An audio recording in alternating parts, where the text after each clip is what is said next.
Hello everyone welcome to my new video र आजको हाम्रो भिडियो रहेको छ present condition of TU international cricket ground र हजुरहरू देख्न सक्नुहुन्छ यहाँ थाहा पनि होला सायद हजुरहरूलाई कि स्टेडियममा प्याराफिट बन्दैछ 10,000 क्षमताको प्याराफिट बन्न लागेको छ र त्यसैको काम सुरु भएको छ। So let's just see how it's going. आज चाहिँ शनिबार साँझको समयमा चाहिँ हाम्रो टियु ग्राउन्डको प्याराफिटको काम सुरु हुन लागेको छ, भइसकेको छ भनौँ न। सुरु हुन लागेको छ भन्दा नि अस्तिबाट भएको थियो। अनि यो चाहिँ बाहिरको वालहरू चाहिँ लगभग सबै भत्काइसकेछ। उता त्यो ठाउँको पछाडि बाहेक लगभग होइन जता जता प्याराफिट गराउने हो त्यता चाहिँ भत्काएको छ। एक्सकाभेटरले काम मस्त गरिरहेको छ है। यो सबभन्दा भिड हुने ठाउँ यो चाहिँ।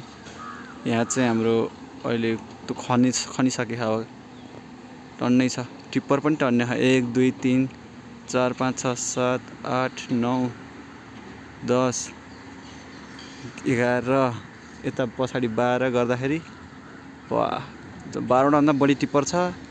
300 मा काम हुन्छ नि त असो। यो एउटा छ, यो भ्याक्युम भन्छ कि डोजर भनौँ कि भन्ने, यो एउटा उता अर्कोले काम गरिरहेको छ है। मस्त काम चलिरहेको ल। यस्तो छ यहाँ चाहिँ वाल भत्काएर है। यहाँ थियो के गेट, यो गेट चाहिँ पहिला हामी छिर्ने गेट हो।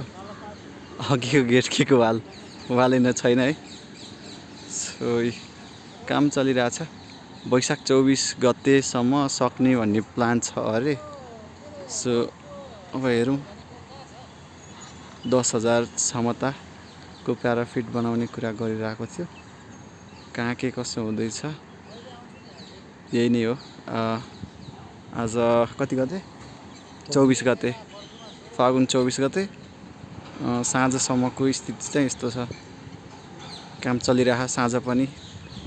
यो चाहिँ हामी छिर्ने गेट थियो होइन।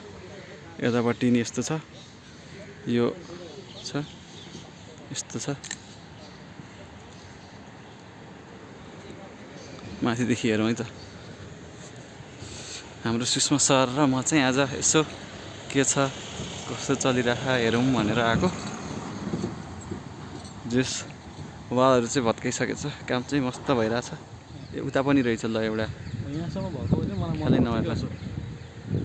ठ्याक्क हुन्छ नि यो बाटोसम्म। हेर न हामी उम्रेकोसम्म के है यो बाटो स्टार्ट होस् क्या। त्यो छ नि यो पिल्लरहरू छ नि